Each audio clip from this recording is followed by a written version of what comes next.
It's a pretty simple yes or no question, which is... You'd like it to be, sir. Nothing simple in this case. The court case between Johnny Depp and Amber Heard is messy, complicated, and full of mixed evidence for and against each person. So why has so much of the online response rushed to assume his innocence and her guilt? The situation began in 2016 with Heard filing for divorce, and initially the case felt like another example of the Me Too movement. Heard detailed how she'd been a victim of her then-husband's domestic abuse, even releasing a photo of herself with a black eye. When it happens in your home behind closed doors with someone you love, it's not as straightforward if a stranger did this. But as the years have gone on and many lurid details have emerged, the picture has become a lot muddier. And if you're following the trial of Depp suing Heard for defamation on Twitter or TikTok, you're likely seeing the narrative that Depp has been definitively proven the much-suffering victim of Heard's twisted treachery. That's in spite of texts Depp sent joking about how to kill his wife by burning or drowning and then have sex with her corpse. His admission to headbutting her and various video and audio recordings that display him smashing objects, acting intimidating, and shouting verbal abuse. Not to mention that Depp actually lost his case in the UK against the Sun newspaper, claiming they'd libeled him as wife-beater after the court found substantial evidence that Heard had been abused. Judge Mr. Justice Nichol found that 12 of the 14 alleged incidents of domestic violence were, in his words, substantially true. The fact that this trial is live-streamed on YouTube adds another dimension, especially because Depp is a movie star. We are so used to seeing him in beloved fictional roles that, in a way, it makes sense that fans of his movies can't help being drawn in by his sheer performer's charisma. It's impossible to divorce our image of Johnny Depp the star from Johnny Depp the real person, which is playing out in the various memes, compilations, and TikToks relating to the trial. What the motherfucker are you doing that for? That's embarrassing. You're embarrassing. An online petition to put Depp back in the Pirates of the Caribbean franchise has received hundreds of thousands of signatures, while on the flip side, a petition to remove Heard from Aquaman 2 has received millions. People have accused Heard of fake crying on the stand.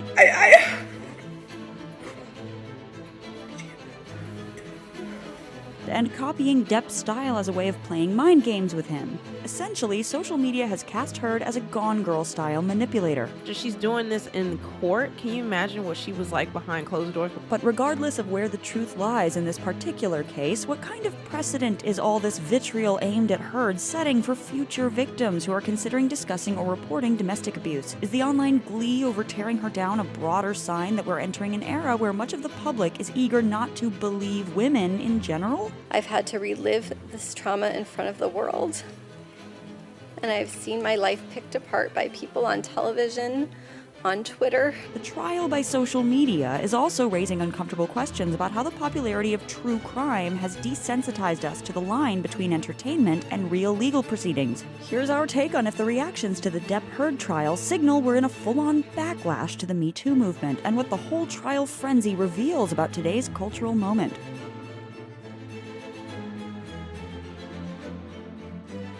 If you're new here, be sure to subscribe and click the bell to get notified about all our new videos.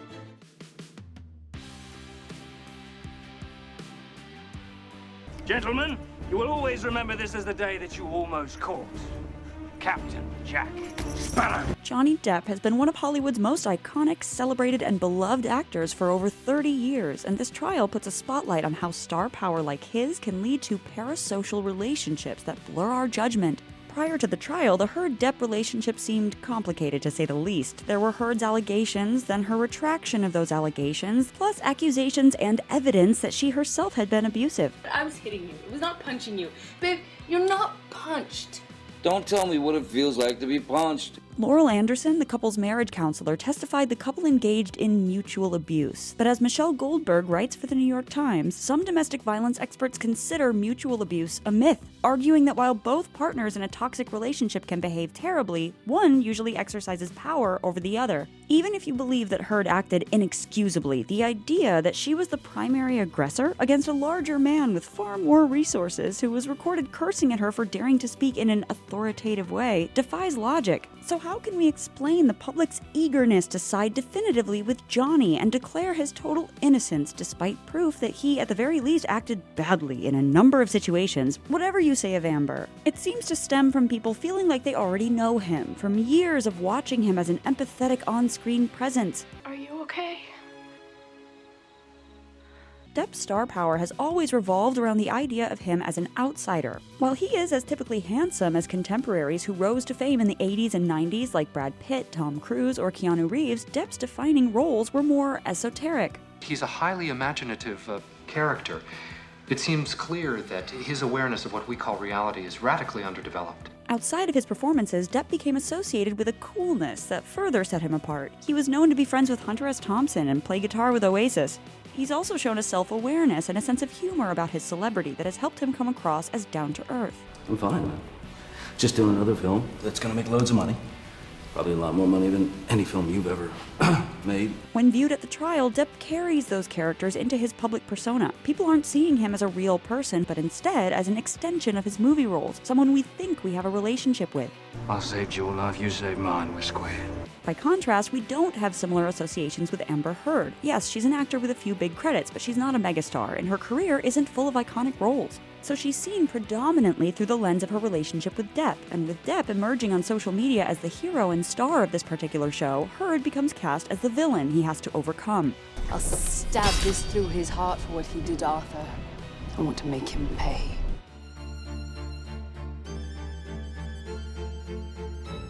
He is an actor, and he's very charming, but he's also clearly a nice guy. The Me Too movement broke new ground for women's rights, but are we in the middle of a powerful backlash or reversal of what was gained? As the New York Times' Michelle Goldberg puts it, the volatile actress, who at times was violent toward Depp and who never made good on a promise to donate her entire divorce settlement to charity, is very far from a perfect victim. That made her the perfect object of a #MeToo backlash. Amber Heard's first allegations of Depp's abuse came in 2016, and at the time there was a real sense Depp would be publicly shamed in the same way as other famous men were around the same time. Amber Heard walking out of court with a temporary restraining order and visible bruising on her face after a judge ruled her husband, Johnny Depp, must stay away. But now, apparent evidence that Heard assaulted Depp is being used to counter the claims he assaulted her, calling her character and her initial accusations into question. Amber Heard has become the perfect example of that you can use to spot when a person is lying. It's sometimes forgotten that the current trial isn't even about determining who abused whom, it's about defamation. Depp argues that a 2018 op-ed Heard wrote was false and destroyed his career. With respect to Johnny, it was catastrophic. Ironically, in that op-ed, which doesn't name Depp, Amber Heard was discussing how becoming seen as a domestic abuse victim had already exposed her to vicious backlash and hurt her career. She wrote, "I became a public figure representing domestic abuse, and I felt the full force of our culture's wrath for women who speak out." Now, regardless of what side of the fence you come down on for the question of what abuse occurred in the marriage, it certainly feels like we are watching culture's wrath play out in full force against Heard. She essentially argued that she was the face of women being abused in the United States. And she's not super convincing. We're already seeing how a number of people who were supposedly canceled during the Me Too movement are rehabilitating their careers. Louis C.K. won a Grammy for a comedy album that not only talks about the sexual abuse allegations levied against him, but characterizes them as far more consensual than the allegations said they were. And they say yes. Just say, "Are you sure?"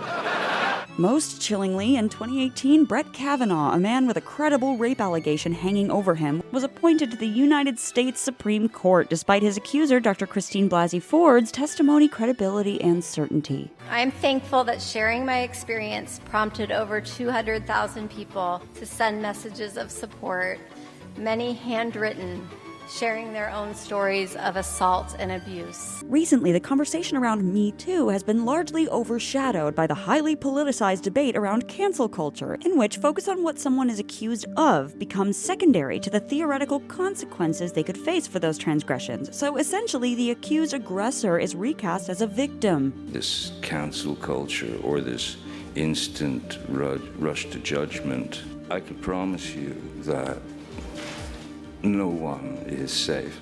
The most disturbing element of this trial is the reaction to Heard, the individual, not so subtly standing in for reaction to women in general. It may well be that Heard isn't entirely innocent, but that would mean hers isn't a representative case of most domestic abuse allegations. And this is humiliating for any human being to go through. And perhaps it's easy to forget that, I'm a human being. Social media reveling in the idea Heard is lying, just as dismissal of Dr. Blasey Ford's testimony as he said, she said, fuels the dangerous myth that lying and manipulation are common actions of those claiming domestic abuse. In reality, a 2008 study on domestic abuse noted it is critical to emphasize that the making of false allegations of spousal abuse is much less common than the problem of genuine victims who fail to report abuse. The fear of causing a fuss or just not being believed or, you know, nothing's going to come of it. Believe women, a major Me Too slogan, doesn't mean women never lie or to believe all women even in the face of contradictory evidence, but it means our default should be to believe a woman when she speaks up, instead of automatically rushing to attack her character, especially because reporting abuse is such a difficult and unpleasant thing to do that it would be pretty masochistic to choose that if you didn't have to. It's quite stressful to tell people that you're close to, let alone strangers in a police station. So whatever the truth is about Heard and Depp specifically, it's worrying to think of how the symbolic fallout of the case may embolden other abusers and disempower victims who might otherwise have spoken up. Depp pal Marilyn Manson has already filed a similar defamation suit against his ex-fiancée Evan Rachel Wood, accusing her of making up sexual abuse allegations and even recruiting other women to falsely make the numerous other accusations against him. So Evan Rachel Woods could essentially say, you're just trying to silence me because I'm making these claims against you and you can't do that. But this goes beyond anti-SLAPP. He's talking about specific defamation.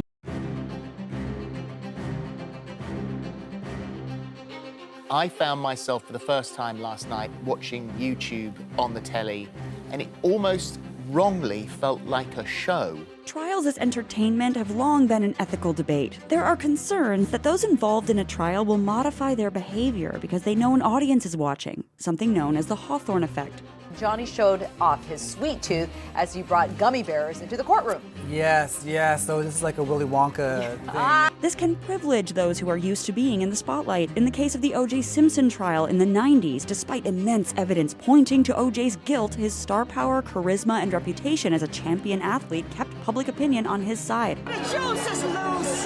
The Depp-Heard case comes at a unique moment in the history of courtroom dramas. The fact that their case is streaming live on YouTube makes audience engagement with it easier than ever, with reaction videos coming out almost in real time. It was the exact opposite of what Depp talked about doing a lot of drugs, but not MDMA. It is also intersecting with true crime, growing into a marketable mainstream, even prestige genre of entertainment. The nuts and bolts of trial proceedings used to be known only to experts, but now there's a large audience of people who feel familiar with these processes and emboldened to comment on them. If the police saw that, they would have made a report. Yeah, like absolutely they would have made a report. Meanwhile, though true crime does educate people on some legal proceedings, one of the other consequences of mainstreaming the genre is that it can tempt us to reduce complicated cases to something simple and digestible. Even the genre name true crime suggests there's one objective truth to every situation that we as an audience can get to the bottom of. Part of the appeal of these shows is uncovering that clear answer, but this ignores how unknowable that truth can often be, or by how much opinion and interpretation plays a role in audiences' eventual conclusions. Amber would be asked a question and she would go off on these like long